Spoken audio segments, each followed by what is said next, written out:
Hello tout le monde, bienvenue pour ce live assez impromptu. En story j'avais mentionné que voilà ce qui s'est passé hier en séance pour moi, en séance de communication animale. Ça a été une séance assez compliquée pour la gardienne et particulièrement intense. En information, en émotion, et j'avais envie de vous partager quelques aspects de cette communication en préservant bien évidemment l'anonymat de ma cliente pour d'une part en fait vous montrer en fait les coulisses de la communication animale, qu'il peut y avoir de très très beaux moments, mais il peut y avoir aussi des moments qui sont beaucoup plus compliqués. Coucou à celles qui arrivent. Et puis aussi pour vous partager certaines problématiques qui peuvent émerger en communication animale, qui sont assez délicates et qui peuvent, certaines informations peuvent mettre à mal en fait les gardiennes, et donc là on a dû gérer ça parce que ça a remué beaucoup d'émotions et je la comprends vraiment.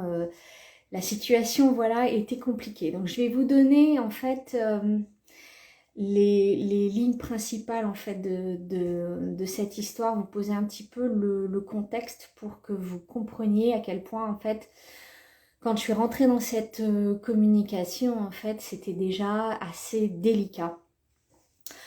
Donc, en fait, je vais prendre mes notes, j'ai noté quelques petites choses parce qu'il y a pas mal de choses et je veux que ce soit cohérent. Donc, si jamais vous ne suivez pas, n'hésitez pas à me dire en commentaire.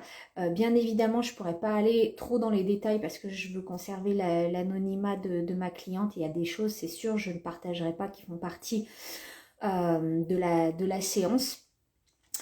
Donc, alors, c'était avant mes vacances, hein, donc c'était au mois de juin, j'ai une personne qui m'a contactée pour faire une communication avec, je vais l'appeler chien A, pour des problèmes d'aboiement en fait en promenade, beaucoup d'aboiement. Donc elle voulait comprendre ce qui se passait. Et puis elle m'a contactée après. En fait, elle m'a dit oh, j'aimerais bien aussi faire une communication avec mon deuxième chien, chien B, parce qu'il a la même problématique. C'est un petit peu différent, mais en fait, ils font partie de la même portée, donc ils sont frères. Et donc, voilà, les problématiques sont relativement similaires, même s'il y a quelques différences. Donc, j'aimerais faire aussi une com. Donc, voilà, on a pris rendez-vous et donc la com était hier pour chien A. Sauf que il y a quelques jours, en fait, ma cliente me contacte et me dit je vais devoir annuler la communication avec chien B parce que il y a eu certaines choses qui se sont passées et en fait j'ai dû faire euthanasier chien B pour des problèmes d'agressivité. Je me sentais en danger. Je me sentais en danger par rapport à chien B et qui attaquait aussi chien A. Donc il y a elle a dû faire euthanasier chien B. Elle m'a dit qu'elle avait fait Elle avait demandé à des experts. On n'est pas rentré dans les détails.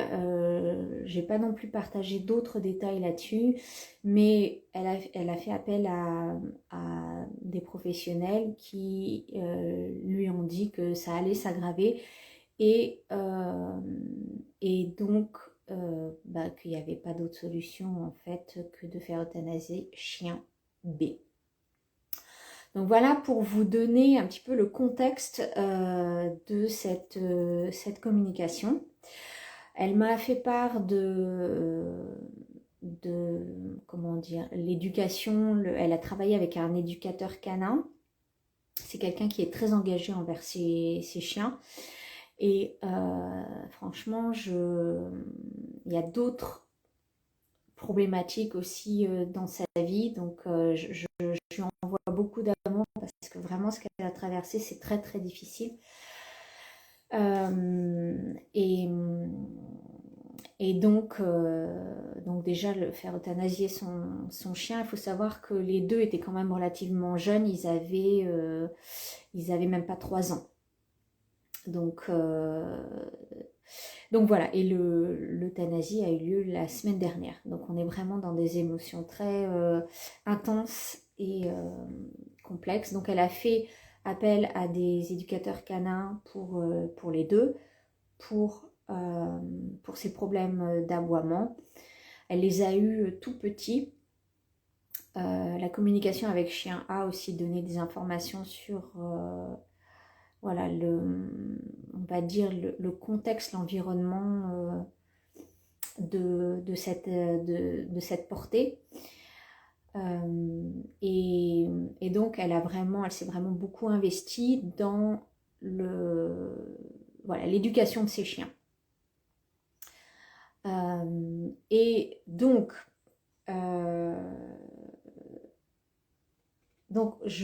on fait la communication. Elle me fait part en fait de tout ce qu'elle a déjà fait pour ses chiens. Et donc elle me donne plus de détails concernant en fait les méthodes utilisées par un éducateur canin. Alors donc ma cliente est en Amérique du Nord, ça joue quand même ça a son importance, on va dire, puisque les méthodes en Europe au niveau éducation canine ne sont pas nécessairement les mêmes. Je vois des différences. Pas toujours, des fois c'est vraiment la même chose et des fois il y a des différences qui sont assez marquées. Et là en fait, elle m'a parlé du fait que l'éducateur canin, qui apparemment est quelqu'un d'assez réputé, utilisait alors je sais pas comment ça s'appelle en français, peut-être si vous pouvez me dire en commentaire, me confirmer le nom que ça porte en français. Ce sont des colliers étrangleurs à pointe. Donc vous savez, ceux qui sont en chaîne comme ça, et quand quand le chien tire trop sur la laisse, ça serre au niveau de la gorge et donc ça enfonce les pointes dans la chair. Je crois que ça s'appelle un collier étrangleur à pointe, mais si vous pouvez me confirmer que je sois juste au niveau de la terminologie que j'utilise. Donc, vous comprendrez bien que c'est une info très importante. C'est ce genre de collier-là. Je sais que c'est, si je ne me trompe pas, c'est interdit en Europe. Je sais que c'est interdit depuis pas mal de temps dans d'autres pays européens. Mais en Amérique du Nord, c'est différent. Voilà. Donc, c'est une info importante et qui est... voilà, qui, je pense que c'est le bon nom. D'accord, ok, collier étrangleur à pointe. Ok, on va rester là-dessus. Si quelqu'un, voilà, pense que c'est un autre terme, il y a un autre terme, n'hésitez pas à me dire.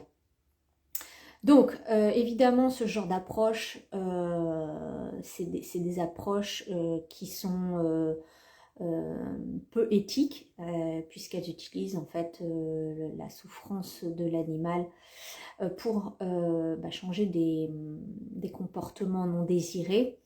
Donc, on n'est absolument pas dans le renforcement positif, donc une approche qui est beaucoup plus douce et qui est basée sur des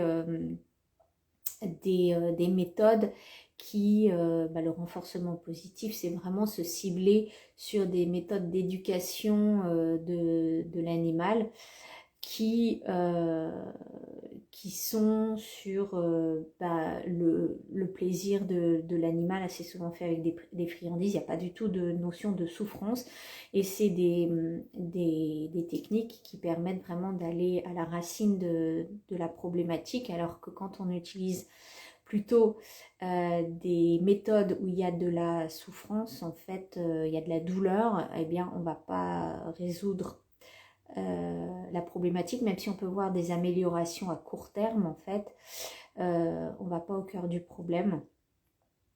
Et donc, elle me disait effectivement que c'était pas très concluant comme méthode, et que voilà, il continue à avoir des soucis avec le chien A. Donc, quelques points qui sont ressortis dans la communication avec chien A, c'est que immédiatement, j'ai ressenti que c'est un chien qui a énormément d'énergie. Énormément d'énergie. Il y a vraiment des caractéristiques spécifiques de ce chien qui sont ressorties.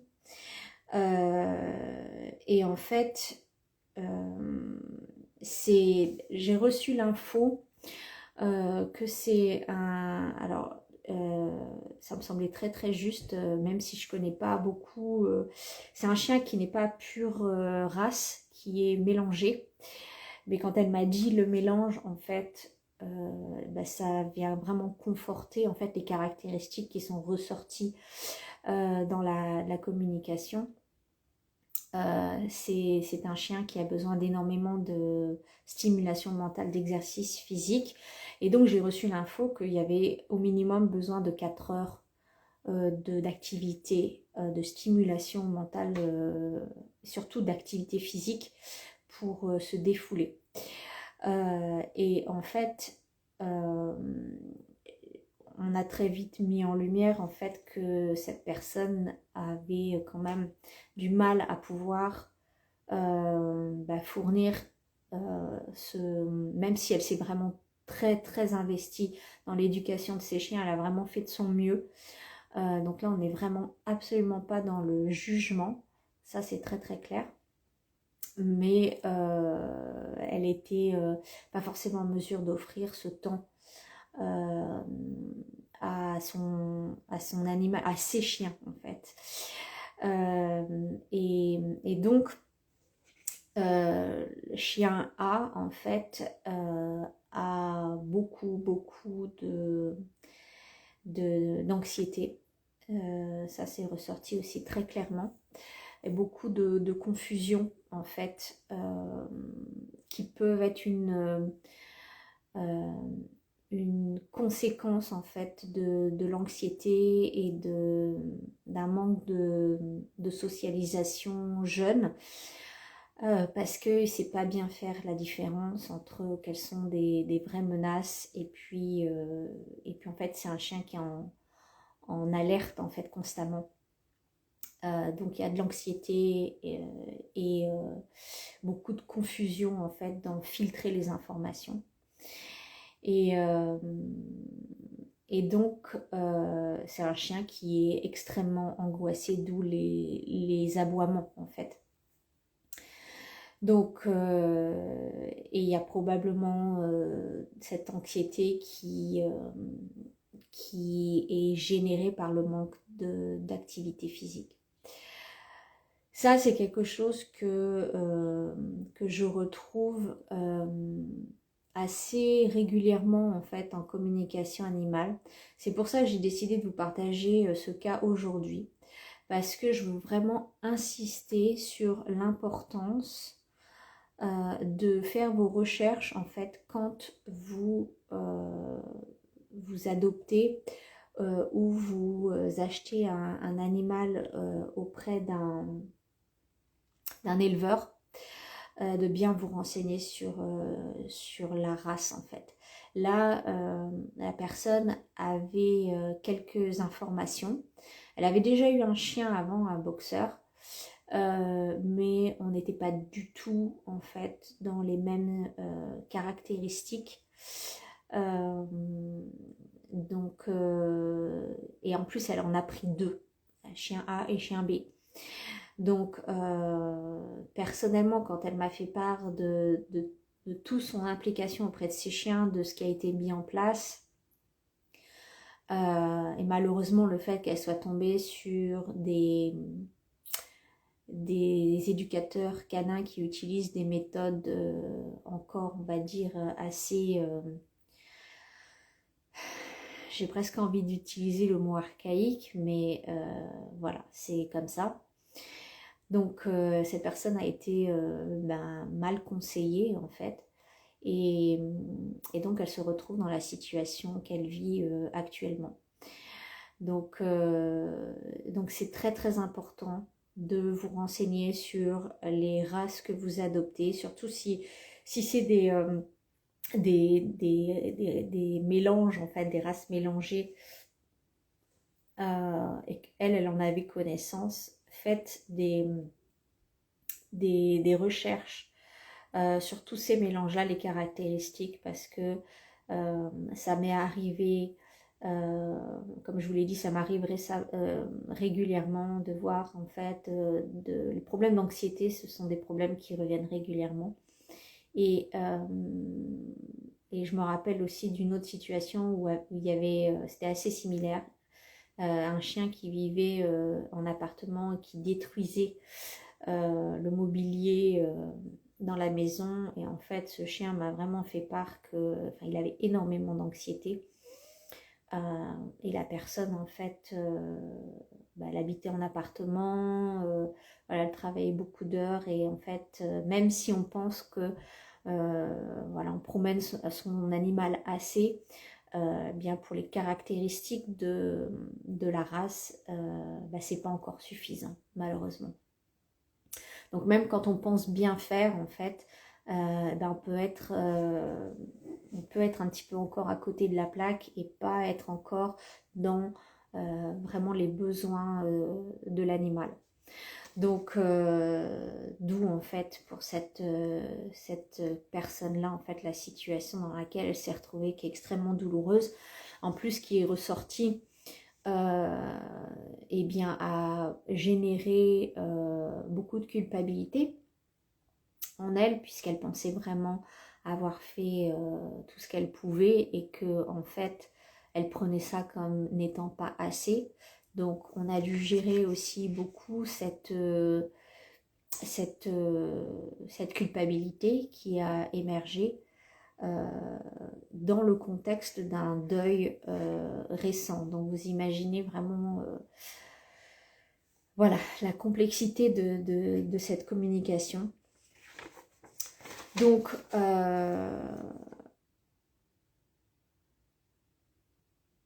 voilà, et puis le dernier point je voulais aussi vraiment sur lequel je voulais appuyer, c'était de faire vos recherches quand vous faites appel à des éducateurs canins. Voilà, bon, étant donné que la réglementation en Europe est différente qu'en Amérique du Nord, vous pouvez, il y a peut-être moins de chances. Je ne suis pas non plus à jour de la réglementation et des méthodes en Europe. D'ailleurs, s'il y a des éducateurs canins voilà, qui peuvent donner leur feedback sur les méthodes utilisées en Europe. Mais en tout cas, voilà, faites vos recherches. Cette personne avait fait ses recherches et était vraiment partie sur quelqu'un qui était réputé, recommandé. Et elle croyait vraiment voilà, aider ces animaux. Donc, mais bon, voilà, il y a encore en tout cas en Amérique du Nord, il y a encore des éducateurs canins qui utilisent des méthodes qui sont voilà, assez douteuses et qui sont basées sur sur voilà, le principe de la douleur pour rectifier des comportements. Donc ça, c'est vraiment, c'est clair qu'à long terme, ça ne fonctionne pas. Donc là, en fait, avec ma cliente, on va faire une communication avec chien B qui a été euthanasié. Comme c'est récent, on va encore attendre le mois prochain pour faire une communication. Voilà, en espérant que ça vienne l'aider dans tout ce qu'elle traverse. Mais j'avais vraiment envie de vous partager cette situation parce que voilà, il y a beaucoup à apprendre de ce genre de situations qui sont pas faciles.